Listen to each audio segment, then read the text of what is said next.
గతంలో కాళేశ్వరం జలాలు అందేది ఇక్కడ పూర్తిగా ఇప్పుడు పంటలు ఎండిపోతున్నా కానీ మంత్రులు పట్టించుకోవట్లేదని నిన్న కవిత ఇక్కడే బోనమెత్తి కూడా మాట్లాడుతున్నటువంటి పరిస్థితి. 10 ఏళ్ల తర్వాత కవిత 10 ఏళ్ళు ముఖ్యమంత్రి ఉంటే ఆస్ట్రేలియాలో అమెరికాలో లండన్లో బతుకమ్మ ఆడింది, బోనాలు ఎత్తుకుంది. మరి ఎందుకు అప్పుడు దురాజ్పల్లి జ్ఞాపకం రాలేదు? దురాజ్పల్లి వచ్చి బోనం ఎత్తుకోవచ్చు కదా. ఇవాళ పదవి పోయినాక దురాజ్పల్లి జ్ఞాపకం వచ్చింది. అది జైలుకి పోయినా జ్ఞాపకం వచ్చిందా? మాకేం చెప్పేది ఏం లేదు. ఆ రోజు దామోదర్ రెడ్డి గారు ఎమ్మెల్యేగా ఉండి రక్త తర్పణం చేసిన తర్వాతనే రాజశేఖర రెడ్డి గారు ఆ కాలువలు తీపిచ్చి తుంగతుర్తికి ఈడదాకా నీళ్ళు వచ్చినాయి. మొన్న ఒక్కసారి నీళ్ళు వదిలిపెట్టిండు. ఈలోడ ఆ శ్రీశైలం మేడిగడ్డ రిజర్వాయర్ కూలిపోతుందని చెప్పి 3 డ్యాములలో నీళ్ళు ఆపలే. 3 డ్యాముల నీళ్లు కిందికి వదిలిపెట్టాం. ఆ 7 లక్షల కోట్లలో 2 లక్షల కోట్లు కాళేశ్వరం దోసుకున్నారు. ఆ నీళ్లు వాడకుండా మా పాత ప్రాజెక్టులతోనే 1,52,00,000 టన్నుల ధాన్యాన్ని పండించి అందులో 70% ధాన్యానికి 500 రూపాయల బోనస్ ఇచ్చిన చరిత్ర మాది. వాళ్ళు మా గురించి మాట్లాడేదా? నువ్వు అట్లా నల్గొండ బాగు చేసి ఉంటే 11 సీట్లలో డిబైట్ ఎందుకు పోతుంది? 2 పార్లమెంట్ సీట్లల్లో ఒక నల్గొండ పార్లమెంట్ అయితే ఏకంగా దక్షిణ భారతంలోనే హైయెస్ట్ మెజార్టీ. భువనగిరి 4,00,000 లక్షల మెజార్టీ. నువ్వు ఒక్క మంచి పని చేస్తే అంత ఘోరంగా ఓడిపోతారా?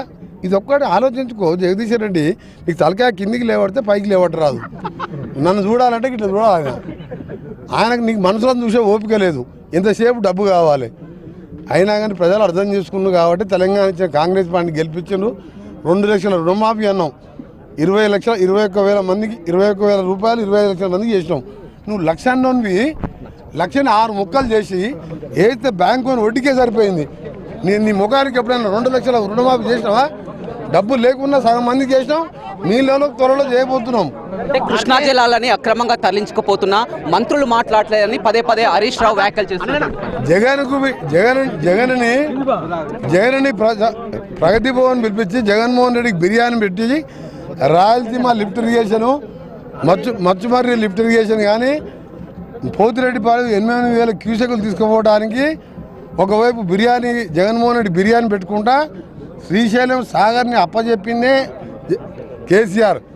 ఇంకా బుద్ధి లేకుండా కేసీఆర్ మాట్లాడుతూ కవిత మాట్లాడితే మీరు ఆ పని చేస్తే ఇవాళ మీరు ఎందుకు ఓడిపోతారు? అట్లా ఇవాళ మీరు ఆ పని చేసి జగన్కు మీరు అమ్ముడు పోకపోతే జగన్ కింద నల్గొండ జిల్లా కృష్ణా నీళ్ళను తాకట్టు పెట్టినందుకే కదా అంత ఘోరంగా ఓడిపోయింది.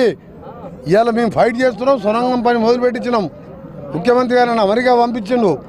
ఆ సొరంగం వచ్చింది. టనల్ బోరింగ్ మిషన్ ఒక మిషన్ వచ్చింది, ఇంకోటి వస్తున్నది.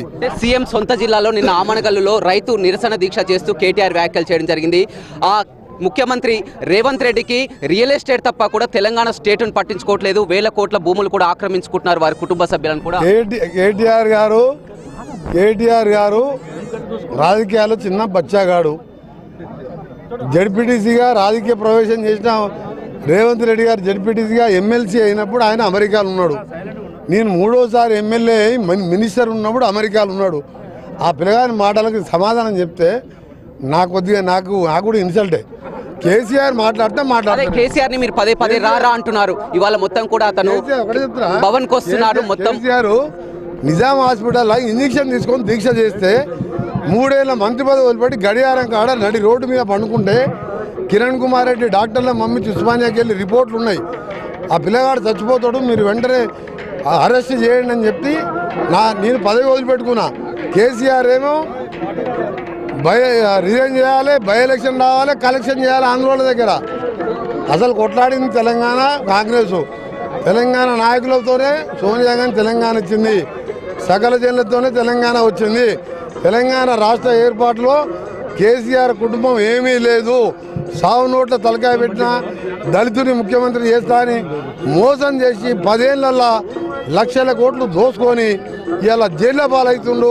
అదొక్కటే ఉదాహరణ. పదే మంత్రి కోమటిరెడ్డి కేసీఆర్ ని బయటికి రా అంటున్నారు. ఇవాళ ఆయన తెలంగాణ భవన్ కు వస్తుండు. భవిష్యత్తు కార్యాచరణ నిర్ణయించుకుంటున్నారు. లక్షలాది మందితో ఒక సభ పెట్టాలి, కాంగ్రెస్ ప్రభుత్వాన్ని ఎండగట్టడానికి కార్యాచరణ చేస్తా అని కూడా కేసీఆర్ చెప్తున్నారు.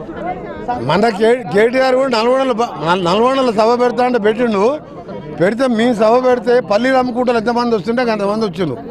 కేసీఆర్ ఛాలెంజ్ చేస్తున్నా, నీ దీక్ష మంచిదా? నీ దీక్ష తెలంగాణ కోసం నువ్వు కొట్లాడిన దీక్ష కరెక్టా? నాదేనా? నా పదవి నువ్వు ఎస్ఎల్బిసి సొరంగం ఎందుకు పూర్తి చేయలే? బ్రాహ్మణ వేలవేలు ఎందుకు చూడే, తుంగతి శ్రీరామ్ సాగర్ ఎందుకు పూర్తి చేయలేదు, దానికి సమాధానం చెప్పాలి. అందుకే నేను నల్గొండలో చిత్తుగా డిపాజిట్లు పోగొట్టిన అన్ని సీట్లల్లో. అందుకని నల్గొండ గురించి కానీ తెలంగాణ గురించి మాట్లాడే హక్కు మీద లేదు. ఆయన నలుగురికి 4 గొర్రె పిల్లలు ఇచ్చి చేప పిల్లలు ఏంగి కోట్ల రూపాయలు వాళ్ళు దోసుకొని ఇవాళ ప్రజలని చేప పిల్లలకు మేక పిల్లలకే పరిమితం చేసిండు. కానీ ఉద్యోగాల గురించి పట్టించుకోలే. ఇలా స్కిల్ డెవలప్మెంట్ యూనివర్సిటీ పెడుతున్నాం.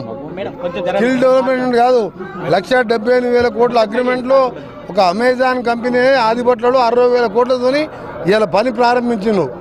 10 ఏళ్ళు వదిలిండి కదా కేటీఆర్, ఒక్క కంపెనీ తేలే. నేను ఐటీ మినిస్టర్గా ఉన్నప్పుడు కంపెనీ తప్ప ఆయన కంపెనీ తేలే. కేటీఆర్ హరీష్ గావు మాకు లెక్కతో సమానం లేదు, మేము వాళ్ళని లెక్కల్లోకి తీసుకోము. మీరు రోడ్ల మీద వరకు ఎంత వదిలినా మీ నాయన నమ్మను.